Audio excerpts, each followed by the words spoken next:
mu izina rya Yesu. Yesu ashimwe cyane. Dushimiye Imana iduhaye uyu mwanya, iduhaye uyu munsi wo kuba mu nzu yayo, wo kuba imbere yayo, kandi aho turi hose duteranye mu izina ryayo, nayo ibiri kumwe natwe. Turabishimiye Imana cyane, kandi nanjye ndabasuhuje. Ndi Pastor Isaie Ndayizeye, nejejwe n'uyu mwanya Imana impaye ngo dusangire ijambo ry'Imana. Mbahaye ikaze bo mwese aho muri, aho mudukurikiye muri, kandi byose burya bigengwa no kwizera. Nubwo turi ahantu hatandukanye bitewe nuko mu bihe nk'ibi tutabasha guhura mu nsengero, ariko mu buryo bw'umwuka hari icyumba twahuriramo. Haleluya. Mu buryo bw'umwuka hari icyumba twahuriramo, tugasabana, tukumvikana, tukumva Imana ivugana natwe, Imana iganira natwe. Aho muri mwese rero mbahaye ikaze muri icyo cyumba cyo mu buryo bw'umwuka, icyumba Data yaduteguriye ngo aganire natwe uyu munsi wa none. Imana ishimwe cyane. Ntiwibone nk'uri mu ntara runaka, muri gihugu runaka, ahubwo wibone nk'uri imbere ya Data muri uyu mwanya Imana igiye kuganira natwe. Turasoma ijambo ry'Imana, mufate Bibiliya zanyu dusome mu rwandiko Pawulo yandika itorero ry'Abefeso. Turasoma ibice bitatu, umurongo wa 17 tugeze kuri 19. Turahera kuri 14 tugeze kuri 19. Abefeso ibice bitatu, turasoma duhe ku murongo wa 14 tugageza ku murongo wa 19. Haranditse ngo, nicyo gituma mfukamira Data wa twese, uw'imiryango yose yo mu ijuru n'isi, mu isi yitirirwa, ngabahe nk'uko ubutunzi bw'ubwiza bwe buri gukomezwa cyane mu mitima yanyu kubw'umwuka we, kandi ngo Kristo ahore mu mitima yanyu kubwo kwizera, kugira ngo ubwo mumaze gushorera imizi mu rukundo mukaba mushikamye, muhabwe imbaraga zo kumenyera hamwe n'abera bose ubugari n'uburebure bw'umurambararo n'uburebure bw'igihagararo n'uburebure bw'ikijyepfo bwabwo ubwo ari bwo. Mumenye n'urukundo rwa Kristo ruruta uko rumenywa, ngo mwuzuzwe kugeza ku kuzura kw'Imana, nuko ibasha gukora ibiruta cyane ibyo dusaba ndetse n'ibyo twibwira byose, nk'uko imbaraga zayo ziri zidukoreramo. Mwese muvuge ngo amen.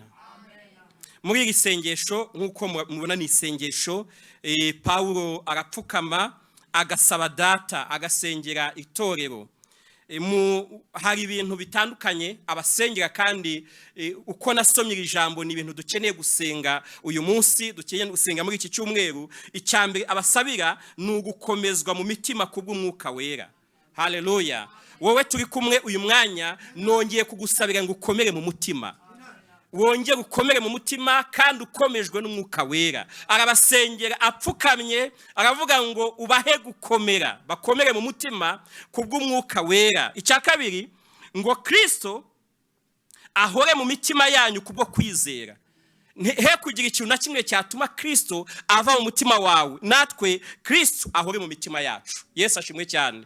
Wowe turi kumwe aho uri hose, ndakwingingira ngo Kristo ahore mu mutima wawe, ahore mu mutima wawe, kandi nta kindi cyabiguhesha ni ukugumana kwizera. Ikindi arabasengera ngo bahabwe kumenya ibintu bibiri. Cyambere ni ukumenya urukundo rwa Kristo ngo urenze uko baruzi, kuko hari igihe ushobora gusanga urukundo rwa Kristo abantu baruvuga yuko bataruzi, ariko ngo barumenye mu ngano yarwo.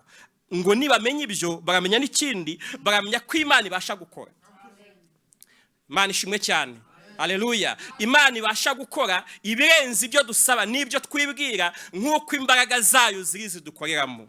Imana ishimwe cyane. Ibi ni ibyifuzo dukwiye gusengera, kandi twanagira n'umwanya wo kuganiraho. Ariko uyu munsi muri iri terano, umwanya w'ijambo ry'Imana, dusoza icyumweru tumaze tuganira ku rukundo, nabwo icyo tuza kwitaho ni ukuganira urukundo rw'Imana. Tugaganira ku rukundo rw'Imana. Yesu ashimwe cyane.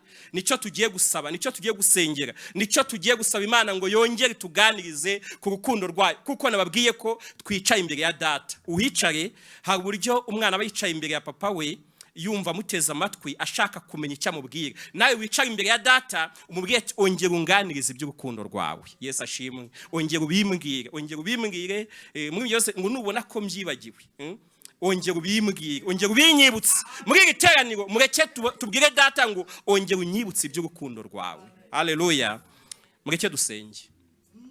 Nitumara gusenga turanaririmba Sizogram iradufasha turirimbe indirimbo ivuga urukundo rw'Imana.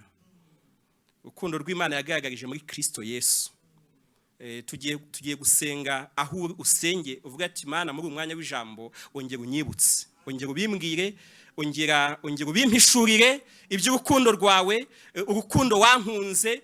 Hari urukundo Imana yakunze isi, ariko hari urwo yakweretse wowe. Uyu mwanya turashaka ko twongera gusobanukirwa n'urukundo rw'Imana. Mana yacu, uri mubyeyi, uri data. Uyu mwanya aho turi hatandukanye, ariko turi imbere yawe turasenze ngo muri uyu mwanya tukumva mu ijambo ryawe wongere uganire n'imitima yacu, utwibutse. Kandi niba tutaranabimenye ubitwigishe kuko uri umwigisha.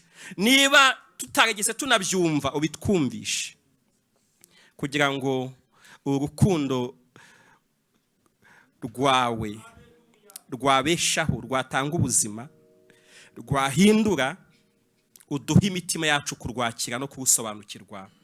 Ngaho duha umugisha muri uyu mwanya. Umuntu wese ugutegeye amatwi umuganirize, uvugane nawe, umugenderere, kugira ngo urukundo rwawe rusohoze icyo rwaje gukora, kuko urwo rukundo rwaje mu isi kandi hari icyo warutumye. Ngaho duha umugisha twese, amen. Mureke dufatikanye na Silowamu turirimbe urukundo. Haleluya.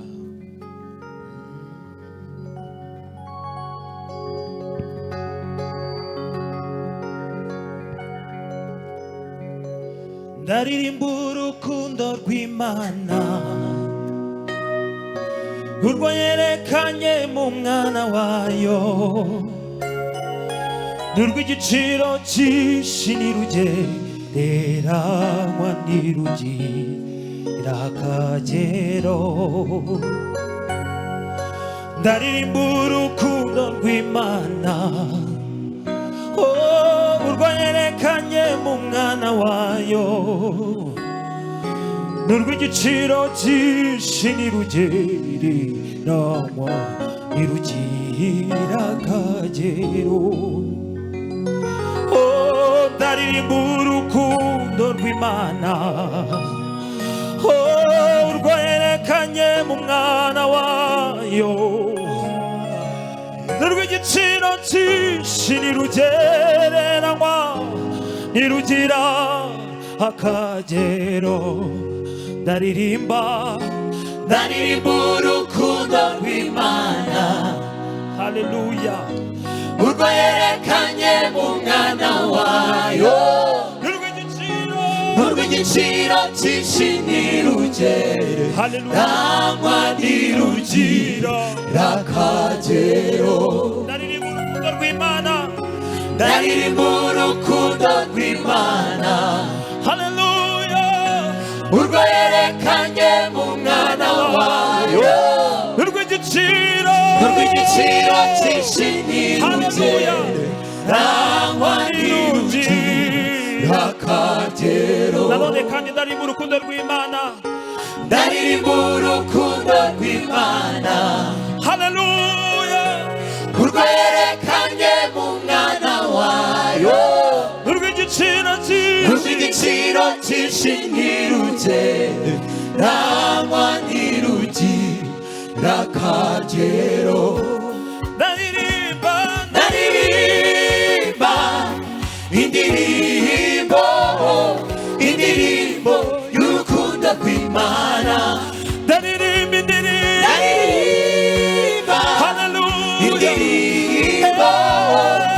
indirimbo y'urukundo rw'Imana,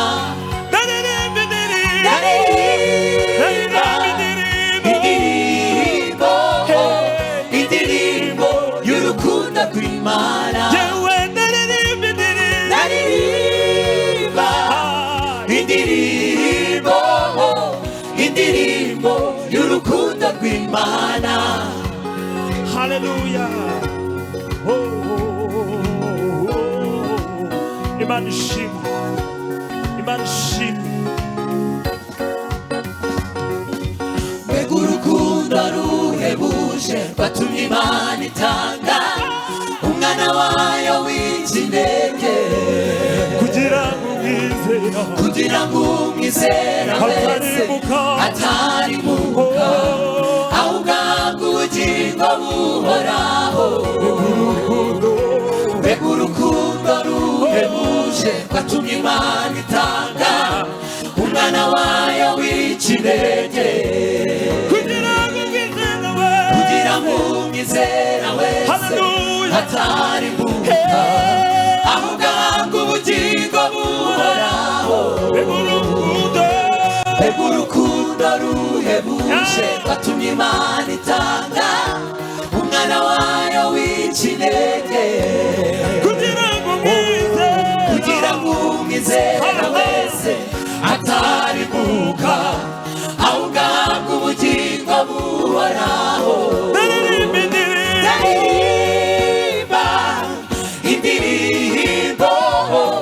indirimbo y'urukundo rw'Imana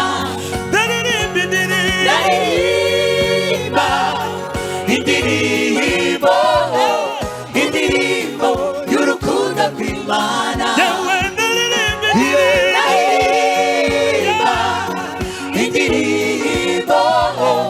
indirimbo y'urukundo rw'Imana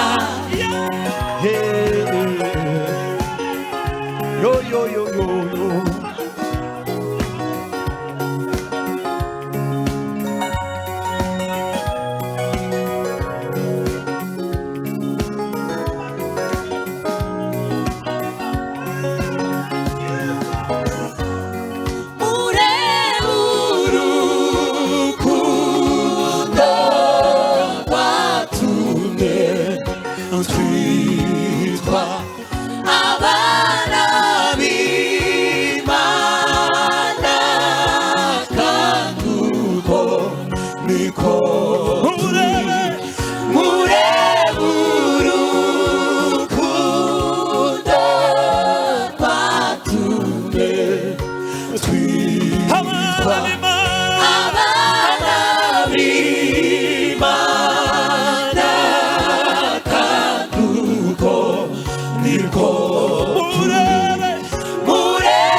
dukomere Imana yacu amashyi tuyishimire kandi tuyikomere amashyi nk'abayicaye imbere nk'abari kumwe nayo oh haleluya Imana ishimwe cyane Imana ishimwe cyane iyo tuvuze urukundo hari igihe abantu babasha kurwumva mu buryo butandukanye bitewe n'uko rubasha kugira ibisobanuro byinshi cyane cyane ko uyu munsi ni n'umunsi havugwaho imvugo y'urukundo cyane hirya no hino ku isi ariko urwo rukundo dushaka kuganiraho uyu munsi rutandukanye n'izindi nkundo zindi abantu bavuga buriya abashakashatsi bagiye bavuga uburyo amoko atandukanye y'inkundo ntavugaho yose uyu mwanya ariko hari n'ubwo dusanga no muri Bibiliya ariko uyu munsi ahubwo turi butindeho hari urukundo bita eros mu Kigiriki ni urukundo rushingira ku marangamutima y'umubiri cyangwa se ku byifuzo by'umubiri rushaka kwita ku gushaka k'umubiri. Uru ni urukundo rw'abashakanye bakundana, uru ni urukundo rimwe na rimwe n'abantu babasha kurenga umurongo ukabajyana no mu bindi. Uyu munsi ndabizi ko hari abantu baza kuvuga iby'urukundo cyane, baza kuruganiraho, baza kurutekerezaho, haraboherejanye za message zitandukanye, ariko urwo ni urukundo rushingiye ku marangamutima, ku byifuzo, kuri désir z'umubiri. hari n'ubundi rukundo rwo mu muryango. Buriya mu muryango habanamo urukundo. Abantu kugira ngo bakundane mu muryango ntibisaba kuba bazi Imana, ntibisaba ko basenga. Burya ya maraso abahuza atuma hari urukundo mukundana ari kandi narwo ni ngombwa. Ni ngombwa ko abantu babana mu muryango, abantu bavukana bari hamwe mu muryango bakwiye gukundana. Ikibabaza nuko ari usanga abantu batakundanye nk'abantu babana mu muryango. Burya ni ikibazo gikomeye, kuko burya iyo tuvuze ngo dukundane nk'abavandimwe kandi ugasanga mu mateka twakuriyemo twarakuranye mu bibazo mu miryango, hari igihe umuntu yibaza ubuvandimwe ari igiki, kuko naho yakuriye atabubonye. Ariko ubu ni rwo rukundo Yosefu yakundanaga na se, ni rwo rukundo Yakobo yakundaga abana be, yakundaga Yosefu. Ni rwo rwatumye bamutangarije ko Yosefu yapfuye yavuze ngo nzababazwa n'umwana wanjye kugeza nanjye mpfuye. Mbega urwo rukundo rubasha gutuma ugira amarangamutima ababara kandi ukabara igihe kinini, kuko ni urukundo rushingira ku yindi sano ufitanye n'umuntu. Hakaba ariko n'ubundi rukundo rwa kivandimwe, uru rwa Filos, ni urukundo narwo rukomeye tubasha no gukundana nta yindi sano dufitanye. Twagukundana hari isano dufitanye, ariko twanagukundana nta n'iryo dufitanye. Uriya hari urukundo Marita na Mariya bakundaga Lazaro, byatumaga bumva Yesu yamuzura, yumva yamugarura. Urukundo rero rutuviramwe ikigereranyo cy'uko natwe dukwiye gukundana. Niyo mpamvu Yesu yavuze ikintu abango ni mu nkunda nibwo bazamenya ko muri abigishwa banjye, muri Yohana 13:35. Uburyo dukwiye gukundana tukikorana imitwaro nka bene data, twaganira twavugana ikikubayeho cyakubabaza na mwene so kikamubabaza. Iyo iryo sano ry'urukundo rutuma tugirana impuhwe, tugirana umubabaro, twikorerana intimba, twishimira hamwe, tunezererwa hamwe. Iyo urwo rudahari, burya biragora ko tuvuga ngo turi bene data. Kuba mwene data, iyo mvuze ngo bene data bashiki bacu mu materaniro tujya twakirana, uyu munsi twabikoze, tubati murakaza neza bene data. N'Imana bavuga ngo we are brothers, turabavandimwe. Iryo jambo rero rikwiye kugaragazwa n'urukundo dukundana, rutuma mugenzi wababara nawe kumva urababaye, yakishima nawe kumva arishimye, ku buryo umunyuraho ukavuga ati ariko ndabona mugenzi wanjye areba nk'utariye. Ukumva kuba atariye ahantu bigukoze, ukumva kandi ufite ikintu mwasangira, ukumva ntiwatuza mudasangiye. Rero ibyo bidahari, abantu babana nk'abavana nk'abataziranye. Yesu wewe yaraduhuje kugira ngo tube abavandimwe, ariko yaduhurije hari urukundo rw'Imana dushaka kuvuga. Haleluya. Uru nirwo rwitwa agape. Ni urukundo rukomeye, ni urukundo ruva ku Mana, ni urukundo Imana idukunda. Ni urukundo rwitanga, ni urukundo Imana idukunda, nta kindi igendeyeho, nta kindi irebeyeho. Uyu munsi nirwo twifuza kongera gutekereza, ukibuka ko kuburiho, kubugenda, ibihe wanyuzemo byose ari ukubera urukundo rw'Imana. Uru ni urukundo rero rugera kure cyane, ni rwinshi. Pawulo wasengera Abefeso yaravuze ngo bagira imbaraga zo kumenyera hamwe n'abera bose ubugari n'uburebure. Murumva n'urukundo rugira ubugari n'uburebure bw'umurambararo, n'uburebure bw'igihagararo, n'uburebure bw'ikijyepfo, bamenye ubwari bwo. Mbega ni urukundo rurerure mu kijyejuru, rukagera kure mu kijyepfo, rukagera kure mu butambike no mu buhagarike. Uru ni urukundo rwinshi. Kuba rurerure, mbega mu cyongereza ruri so deep, bivuze iki? Ni rwinshi cyane mu gaciro. Mbega agaciro karwo ntabwo wabona igipimisho ubipimamo. Mbega ni rwinshi cyane mu gaciro, rufite agaciro kenshi ku buryo utabona uko ubipima. Ikindi, ni rwinshi cyane mu bubasha. Ububasha bwarwo bw'urukundo bufite agaciro kenshi kubera ko ni urukundo rubasha guhindura abantu b'isi bose. Haleluya, haleluya. Ni urukundo rubeshaho, urukundo ruzura, rutanga ubuzima, rutanga icyerekezo. Ni urukundo yavuze ngo mu gusobanukirwa uko rungana, ni uko ni rwinshi mu gaciro, ni rwinshi mu mbaraga, ni rwinshi no mu kugera kure. Haleluya. Mbega iyo uri umubyeyi, hari igihe uko ugenda ugira abana benshi bigenda bikugura kubera ku rukundo kimwe, ariko urukundo rwo ni rwinshi ku buryo rubasha gukunda ab'isi bose, abo tuzi n'abandi babayeho n'abazaza. Imana ishimwe. Rubasha kubakunda kandi rukabakunda kimwe. Buriya ntugire ngo Imana igukunda ku buryo butandukanije n'undi, ahubwo turwemera bitandukanye. Idukunda kimwe, ikibazo nitwe tubyakira bitandukanye. Ntugire ngo hari yashyizeho umugereka, oya, urwo yadusukiye rurangana. Haleluya. Urwo yadusukiye rurangana, ntawe yongereyeho, nta n'uyagabanirije, ahubwo ikibazo nuko abakiriye. Mbega ni nko kujya kuvoma mu kiyaga, umwe agatwara agakombe undi agatwara ijerekani, ariko aho kuvoma hanganaga. Ikibazo cy'urwo ufite rero biraterwa n'ikiwazanye kuvoma, n'icyo uvomesha. Ni rwinshi kandi mu kuramba. Haleluya. Urukundo bwinshi bwarwo rugera kure no mu kuramba, rwamara imyaka n'imyaka. Umuntu hari igihe gukunda akagukunda, ariko uko iminsi itinda ukabona bigenda bigabanuka, ariko urukundo ni rwinshi no mu kuramba. Urukundo Imana yagukunze kuvuvuka, uzi ko rungana n'urwo ufite, n'urwo gukunda uyu munsi kugeza umaze kuba umusaza.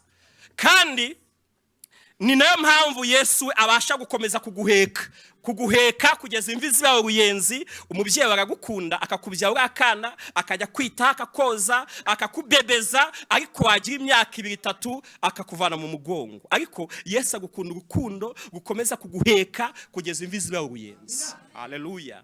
Haleluya.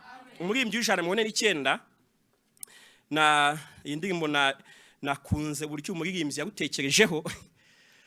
Arutekereza hararwandika, agera mu gitero kimwe aravuga ngo inyanja zose ngo zibaye wino, noneho ngo ibyatsi byo mu isi. Buriya kugira ngo abantu babyumve, inyanja, amazi agize inyanja, umwanya ariho aruta umwanya ubutaka bw'isi buriho. Noneho uburyo ayo mazi angana yose, noneho ngo ibyatsi byo mu isi byose nabyo muzi. We hari utekereza ko ishyamba rinini uza ari Nyungwe, ariko hari amashyamba aruta igihugu cy'u Rwanda inshuro. Noneho ibyatsi birimo byose byo ku isi n'ibyo mu busitani bw'iwawe bigahinduka uducumu, amakaramu yo kwandikisha. Noneho ngo abantu bari mu isi yose bose, za miliyari zituye isi yose, zikaba abantu bose bagiye kwandika, bakandikaho ngo noneho ngo ikirere cyose ngo kikaba ahantu ho kwandika. Uyu muririmbyi kandi ntabwo yakabije, yaravuze ngo abantu bakandika, izanyanja zigakama, abantu bagifite ibyo kwandika. Haleluya. Nageze hano ndibaza ngaye ku wowe utaguha ijuru ryose akaguha ikayi, akaguha n'ipaki y'ikaramu, ntaguha ibyatsi byose, ubu koko umva ufite ibiki wakandika wakiriye ku rukundo rw'Imana. Nashaka ntaguha ipaki, aguha umutumwa w'ikaramu. Ndaze ntekereza ugasanga umuntu wakandika amagambo 4 akumva birashize. Hari igihe tujya tugira abantu bavuga ati ndumva ati ibintu Imana yakoze nashima bukira bugake. Noneho twamuha umwanya yavuga amagambo 2 tukumva birashize. Buriya urukundo twakiriye rw'Imana muri twebwe rwerekana ubukristo bwacu, kandi ubuzima bw'ubwami bw'Imana twerekana aho tugenda ni igishushanyo cyerekana urukundo twakiriye. Impamvu igihe cyose abantu bakubonamo intege nke, si uko ukwiye kuba umunyantege nke, si uko Imana muri kumwe ari nyantege nke, ahubwo ni uko wagiye kuri yo kakira intege nke gusa, kakira urukundo ruki. Wajyanye agakombe, abandi bajyanye agapfunikizo k'ikaramu, ariko uyu munsi wajyanye umutima wagutse ukavuga ati nyongereye urukundo, nk'urukundo. Haleluya. Nk'urukundo. Hari igihe abantu bavuga inkuru ugasanga inkuru bavuga si ahantu bagiye. Hari abantu bakunda kuganira bagashaka kwerekana ko ibintu byose babizi, wamubaza atari ko buriya i Burayi urahazi, akavuga ati rwose ndahazi, atarahageze rwose, atararenga. Wamubaza ati Kigali urahazi, akavuga ati ndahazi, none akabikubwira nk'Inyanza, ati se ubanza ukanyura he, akavuga ati buriya iyo ugiye i Kigali, ati buriya iyo ugeze i Gitarama uri hafi kugira mu Ruhango. Kwa ko yumvise bavuga bagashyiramo Ruhango na Gitarama, ariko katagiye ntazi uko bikurikirana. Mbega hari igihe usanga abantu iby'urukundo rw'Imana bavuga bazi bimeze nk'inkuru babwiwe, ariko batararwakire ngo barwishimire, bumva uburyohe, bumva icyanga cyarwo. Petero aranditse avuga ngo niba mwarasogongeye mukumva ko agira neza ni mumwegere. Kubera iki abantu bakomeza kujya kure y'Imana? Nuko bataza ngo begere Imana bumva ubwiza bwayo, ariko urukundo rw'Imana ruraryoha. Imana ishimwe cyane, ni rwiza cyane. Buriya abantu twebwe tujya dukundana dufite ibyo tugendeyeho, dufite ibyo dushingiyeho. Kenshi ugasanga umuntu agukundiye uburanga bwawe, akunze kuko ufite ubutunzi, hari icyo uzamufasha. Hari igihe umusore cyangwa umukobwa agera igihe cyo kuba ku rugo, agatangira gushaka umuntu wamubera marene, kandi ukabona impamvu yo kumushaka afite ikintu agendeyeho. Arashaka uwamubera uzamusabira, akavuga ati mbona zanantwara. Mbega ukabona afite ibintu kandi akayakwereka ati ndagukunda cyane. Ukazabimenya ubukwe burangiye abyaye kanatagarutse iwawe, abyaye kanatagarutse iwawe, kandi muri cya gihe yagushakagaho ikintu yarakwereka ko rwose abona umubyeyi byarangiye. Kandi nawe uzarebe baba umwe wagusabiye, umwe wagushyingiye amarene uzaruherutswe ryari, ariko uzarebe uburyo wamubwira ati buriya mbona uri umubyeyi, mbona. Rero hari igihe n'urukundo rw'Imana abantu baruvuga, ariko ugasanga ntabwo ari bivuye imbere mu mutima, kuko ntabwo bagize umwanya wo guhura narwo. Kuko abantu bo hari igihe bagakunda ibintu runaka, ariko Imana yo yadukunze nta kindi kintu kindi igendeyeho. Imana ishimwe. Buri Imana kudukunda yabihisemo iradukunda, kandi ni n'urukundo. Mbega ubwayo buri Imana ntiyakwanga. Imana ntiyakwanga kuko ntiyabishobora, nta rwanga igira. Mbega iyo ni urukundo. Niko Yohana yanditse mu rwandiko rwa mbere bice 4:16 ngo natwe twamenye kandi twizeye urukundo Imana idukunda. Imana ni urukundo, kandi uguma mu rukundo aguma mu Mana, Imana ikaguma muri we. Mbega y'ubwayo ni urukundo. Urumva ntabwo urukundo ari urwishaka, kuko yo ni urukundo, kandi nta kinyuranyo cyarwo ifite. Niyo mpamvu itakwanga. Niyo mpamvu niyo ukoze ikibi Imana yo ntikwanga. Imana ntigenda kure yawe. Imana ikomeza kugushaka. Imana idukunda nta kindi duciye, igukunda nta kindi kiguzi uyihaye, ntacyo wishyuye. Niyo mpamvu yo idukunda urukundo rw'irwo rutaryarya. Mbega urukundo Imana idukunda ni urukundo rutaryarya, ni urukundo rurirwo, kandi ifite aho igukura. Buriya kuba Imana igukunda bifite inkomoko. Buriya kuba Imana yaratanze Yesu, hari igihe tuvuga ko Yesu yaje tukayanga urukundo rw'Imana gutangira kuri Yesu. Oya, nasomye ibyanditswe nsanga urukundo Imana idukunda igakomeza no kubikurikirana no kubigendera, bifite aho bihera. Bitangira mu kuturema ijya kurema umuntu, ikamurema mu ishusho yayo. Itangiro 1:26. Irebye ko yakuremye mu ishusho yayo, yumva igomba kuba ari gukunda. Ikindi, ikaduhumekera mu mwuka wayo. Imana ishimwe. Buriya Imana kohereza Yesu yari kurikiranye umwuka wayo yashyize mu muntu, akawutesha agaciro. Ariko ishaka kongera kugarura bwa busabane bw'umuntu nayo. Mbega umwuka wayo yaduhaye utuma yumva turi abantu ikwiye gukunda iteka. Haleluya. Umwuka wayo yaduhaye noneho ikaduha n'agaciro ku bintu byayo. Yaremye ibintu by'isi yose irabiduhereza. Ibyo bintu rero bituma Imana igihe cyose yumva idukunda. Buriya kohereza Yesu ni igihamya cyerekana urukundo dukunda uko rungana. Ni igihamya cyerekana agaciro dufite mu maso yayo. Yohana 3:16 haravuga ngo kuko Imana yakunze abari mu isi cyane, byatumye itanga umwana we w'ikinege, kugira ngo umwizera wese atarimbuka, ahubwo ahabwe ubugingo buhoraho. Imana ishimwe. Muri iri jambo harimo ibintu nka bine navuga. Kimwe nuko Imana ni urukundo. Mbega kamere yayo ni urukundo, kuko yakunze abantu bari mu isi cyane, byatumye itanga umwana wayo w'ikinege. Urukundo igukunda rungana n'agaciro yaguhaye, kubera ko yerekanye agaciro kawe itanga umwana wayo w'ikinege. Imana ishimwe cyane. Ariko hari ikintu yabikoreye ngo ni ukugira ngo umwizera wese atarimbuka. Impamvu yagukunze, Imana ntishaka kurimbuka.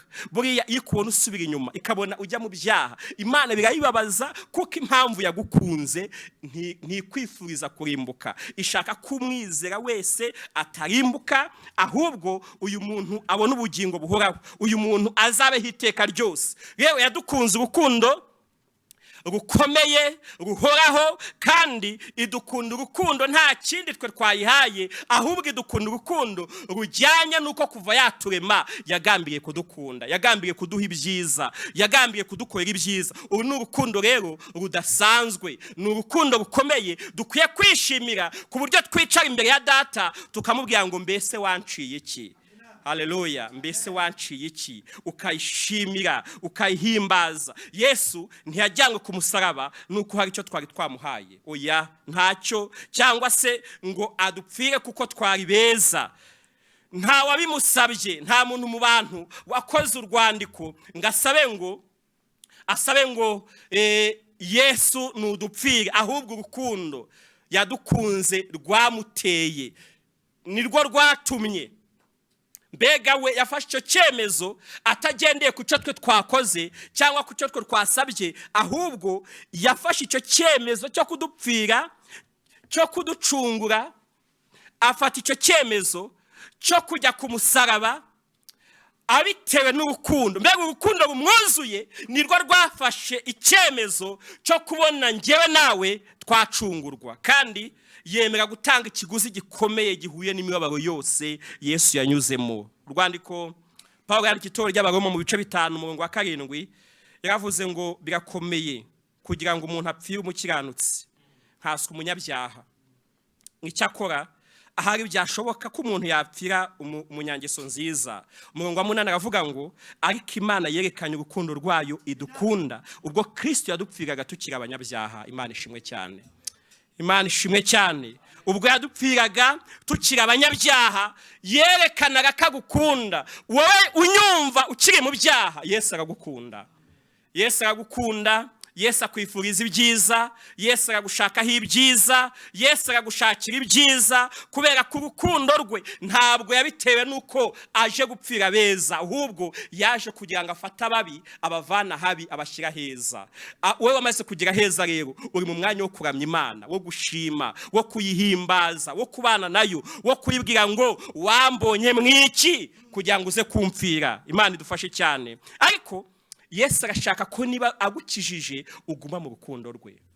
Niyo mpamvu Pawulo yandikira Abefeso akababwira ngo mukwiye gushora imizi, kwishorera mu rukundo, mukarubamo, mukarugumamo. Wiba umuntu uyu munsi uba muri Kristo, ejo nguvemo. Ngubwo mwamaze kwakira urukundo, mukwiye no gushorera imizi muri we. Niko ijambo ry'Imana ritubwira muri Yohana 14:15 ikatubwira ngo nimunkunda muzitondera amategeko yanjye. Niwemera urukundo nawe ukarwakira. Uzi iyo umuntu akubwiye ngo ndagukunda kandi wowe kamwihorera, uzi ngira ngo abasore barambagiza barabizi uburyo bigora. Iyo ugiye wakunze umuntu wambwira ati ndagukunda, hashira icyumwe akabwira ati ngiye mbona bitakunda. Bera benshi barabirwara. Reba nawe Yesu kuza akakubwira ngo ndagukunda, natanze n'ikiguzi cy'ubuzima bwanjye ku bwawe, akakubwira ngo ndakomanga ku rugi nkingurira, ariko uyu munsi wa none ukaba utarakingura umuryango. Icyo ni ikintu kibi, kubera ko uri kwanga impano nziza, uri kwanga impano y'agakiza. Yesu rero aratubwira ngo namwe ni mu nkunda, ikizabimwereka nuko tuzitondera amategeko ye. Kandi muri icyo gice akomeza avuga ngo ufite amategeko yanjye akayitondera ni unkunda, kandi unkunda azakundwa na data, nanjye nzamukunda mwiyereke. Unkunda azakundwa na data, ukunda Kristo azakundwa na data, bati nanjye nzamukunda mwiyereke. Kuguma mu rukundo rwa Kristo. Abongera avuga ngo umuntu nankunda azitondera ijambo ryanjye, na data azamukunda, tuzaza hari aho ngaho tugumane nawe. Iyo wemeye gukunda na Yesu ubuhamagaye imbaraga z'ubumana guturana nawe, haba mu muryango mu rugo rwawe. Iyo mu muryango mwemeye gukundana na Kristo, ngo aravuga ngo nje na data tuzaza aho muri tugumane tubane. Mu gihe nk'iki cy'ingorane zitandukanye, cy'ibyago, cy'ibyorezo, waba ukeneye Yesu kugira ngo aze mugumane, aze mubane, aze mugendane, aze mube muri kumwe, mube muri hamwe umunsi ku wundi. Abanga ariko utankunda ntiyitondera amagambo yanjye, ngo iryo jambo ngo ntabwo aba ari irya data yumvise. niyo mpamvu uyu munsi wa none duhamagarirwa kumukunda, tukitondera ibyo yatubwiye, kubera ko urukundo Imana yadukunze yaruhamishije kohereza umwana wayo, kandi muri Kristo Yesu niho twahereye kugira ngo natwe twerekane urukundo rw'Imana. Umuririmbyi w'156 yaravuze ngo ninjye Yesu witanze, ngo kera ku musaraba, ngo mbitewe n'urukundo, ngo ngukize ibyaha byawe, ngo mugenzi narakwitangiye, ngo wanyituye iki wowe? Narakwitangiye. Umva ikintu ukwiye kwitura Yesu, nawe nukumukunda, nawe nukumwemerera. Abango naretse ubwiza bwanjye nari mfite mu ijuru, ngo nsiga umucyo kwa data, nza mu mwijima w'isi, ngo naretse byose nkurengera. We waretse iki ku bwanjye? Wewe waretse, ngo naretse byose nkurengera. We waretse iki ku bwanjye? Kwemera urukundo rwa Kristo nukwemera kugira ibyo ureka, nukumenya kandi umutima wawe ujye ukubwira ngo ibi nubwo mbikora, nubwo mbibamo, ntabwo Yesu abikunda. Yo kwakira urukundo rwe nukwemera kugira ibyo ureka kubwe. Aravuga ngo banyishe urupfu rubi, ngo biruta uko byavugwa, ngo navushijwe amaraso, ngo utazapfa nabi nawe, ngo nakwihanganiye ibyo byose, ngo we wanyihanganiye iki? Aravuga ngo navuye iwanjye ibwami ngera aho uri mu isi, yageze no ku gasozi k'iwanyu, yageze no mu Rwanda, n'iwawe yarahageze, ngo nkuzanire agakiza n'ubugingo budashira, ngo ko nakugabiye impano ubwo wigeze kuntura iki? Wigeze kuntura iki ko yakugabiye izo mpano? We n'iki wumva ukora, we n'iki wumva utanga, we n'iki wumva ukora, ariko bitewe n'uko Kristo yagukunze. Imana idufashe cyane. Ibyo twamaze kwakira, iyo twamaze kwakira urukundo rwa Kristo rukaba mu buzima bwacu, rukabana natwe, ntabwo bikuyeho ko duhura n'ingorane zitandukanye, ko duhura n'ibibazo. Kuko iyo tutamenya agaciro karwo, duhura n'ingorane tukagira ngo urukundo rwagiye. Umva urukundo rwa Kristo rurahari nubwo bahuye n'ingorane. Hari igihe twebwe abantu tubona umuntu uko ameze, tubona umuntu akaza afite, atarwaye, afite umuryango, tukavugira ngo niwe koko Imana yakunze cyane. Ariko twanareba umuntu ufite ibibazo, uri mu ngorane, ubushomeri, ibibazo bitandukanye, tukagira ngo ahari urukundo rw'Imana rwagabanutse. Umva, ntabwo urukundo rw'Imana rupimirwa mu bihe turi kunyuramo, kubera ko no muri bya bihe bigoye Yesu ari kumwe natwe. Ibyo waba uri gucamo byose, zirikana ko Imana igukunda, wireba ku byo unyuramo, ahubwo reba agaciro kawe ku byabereye ku musaraba. Ibyabereye ku musaraba, ibyo Kristo yakoze, nibyo byerekana agaciro kawe. Waca mu ngorane, waca mu bibazo, waca mu bintu bigoye, kuko buriya tujya duhura na byinshi bitandukanye. Yaravuze Pawulo none mu Baroma 8:35, abango ninde wadutandukanya n'urukundo rwa Kristo? Ashira ibintu bitandukanye bikunda kudukomerera. Ninde niki se cyadutandukanya n'urukundo rwa Kristo? Ndi ukubwira ngo iyo twamaze kwakira Kristo, ntibikuraho ko hari igihe duhura n'ingorane zitandukanye tukiri mu isi. Ariko nubwo twaba twahuye n'ingorane, ntabwo bivuga ngo urukundo rwa Kristo rwatugabanutseho, kuko ruri kumwe natwe. Nushaka kububona, urebere ku musaraba. Ku musaraba agucungura, agukiza, yari mu mibabaro kandi ashaka gucungura abazaba hiteka ryose. Abango mbese na makuba, mbese na makuba, mwene data mushiki wanyu, uri guhura n'amakuba?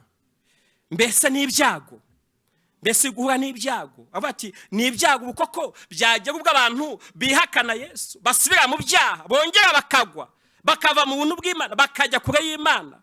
Mbese n'ukurenganywa, birashoboka wanarenganywa. Mbese n'inzara nayigiza niba na Yesu yaramuriye natwe yaturya nayigiza. Mbese ufite ikibazo cy'inzara, abango byarase kwambara ubusa, nabyo byabaho. Aravatse byabaho kuba mu kaga, nako kajya katuzira. Aravatse ariko se ni inkota. Buraduhura na byinshi, haba mu buryo bw'umubiri, uburwayi, ibyorezo, kubabara, duhura na byinshi bitandukanye.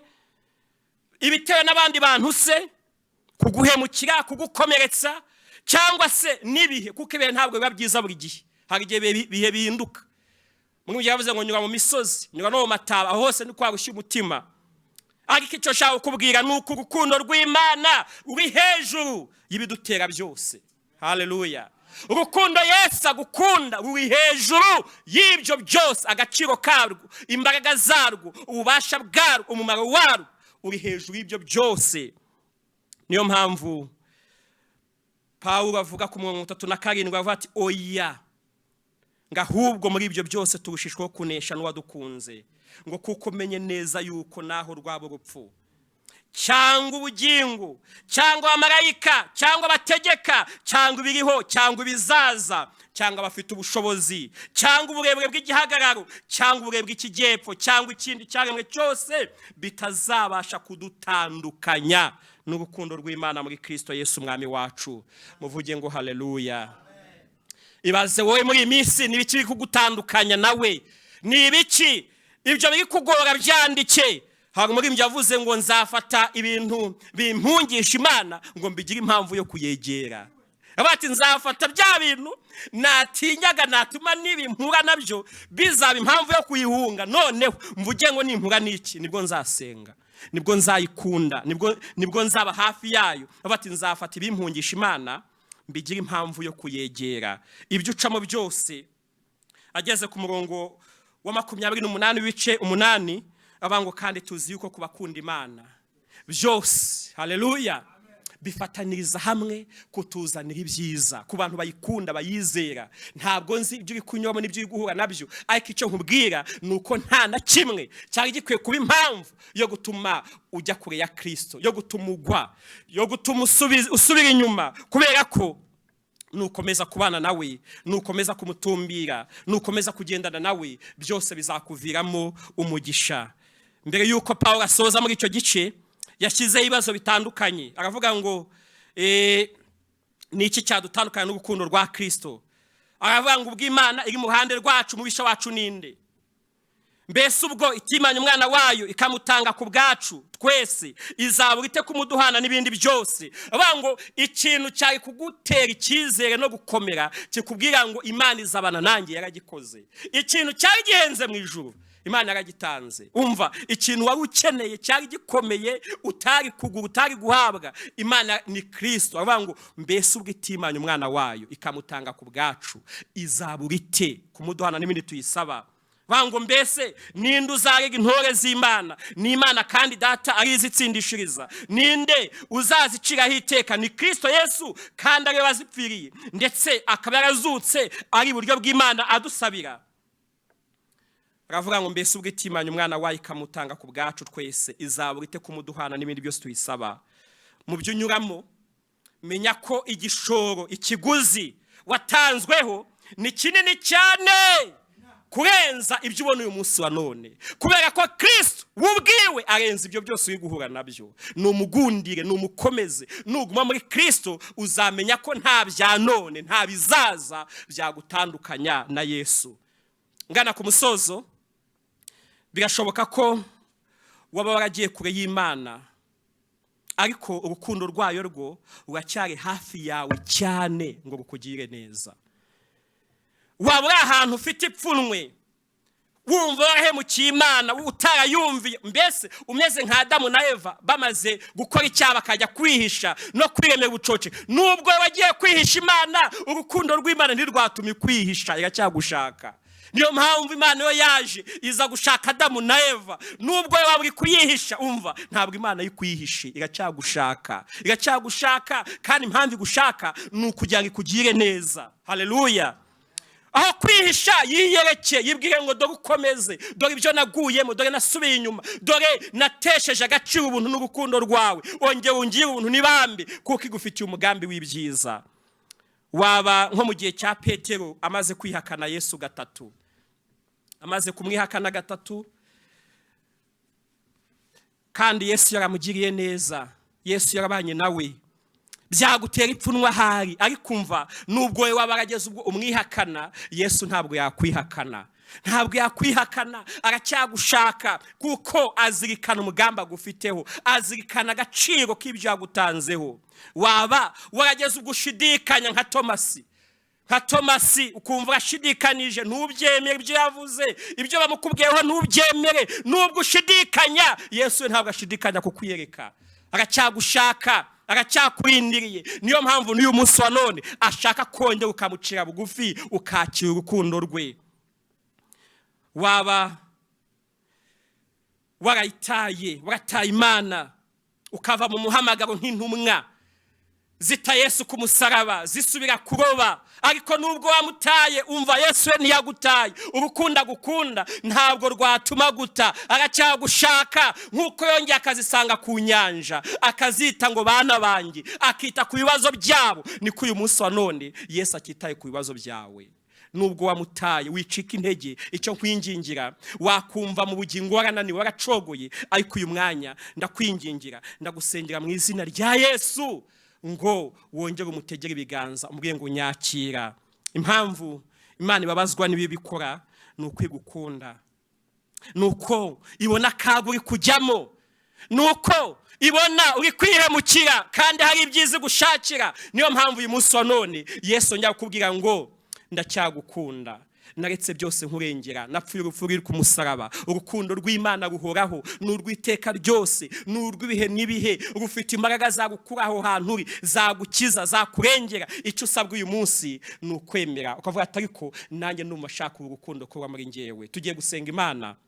Mbese urumva ugifitanye ubusabane na Kristo, urumva ukishimiye kuba mu rukundo, kuko ikibitwereka nuko twitondera amategeko y'Imana, twitondera ijambo ry'Imana, nuko tugendana na Yesu, kuko yaravuze ngo unkunda akitondera ijambo ryanjye nanjye na data nzazaho muri tugumane. Mbese urumva ugisabanye na data mukibanye umunsi ku wundi, cyangwa hari ibintu byaje bigutandukanya n'urukundo rwa Kristo?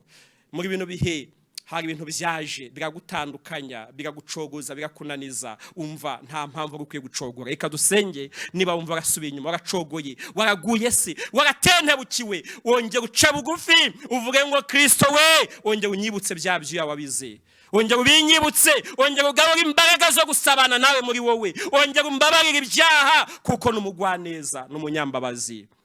Ca bugufi dusenga Imana. Oh haleluya. Yesu ushimwe. Iby'urukundo rwawe biragoye ko twe tubivuga kuko we waje kubyisobanurira. Niyo mpamvu usengeye umuntu wese uri kumvira ijambo yumva iby'urukundo, ganiriza umutima we, umwereke aho yatesheje, yakerensheje urukundo rwawe, akaguhemukira, akajya mu byaha, akirwanirira, agakora ibyo wanga. Uyu mwanya imbabazi zawe zongere zimubeho, kandi uyu muntu ugize icyifuzo cyo kongera gusabana nawe, cyo kongera kumva ibihe byiza, byo kubona urukundo dukunda, abyakira byumva muri wowe, nawe turamusengeye ngo mugire neza kandi umuhe ibyiza, umuhe umugisha. Umuntu wese ufashe uyu mwanya wo gufata iki cyemezo, kandi data dusenga, turasenga kugira ngo udukingurire imiryango yo kugira ngo umuntu wese ahari akomeze asabane nawe. Oh haleluya. Wakoze data kubyumvise kandi kubikoze. Ni mu izina rye tubisabye. Amen. Amen.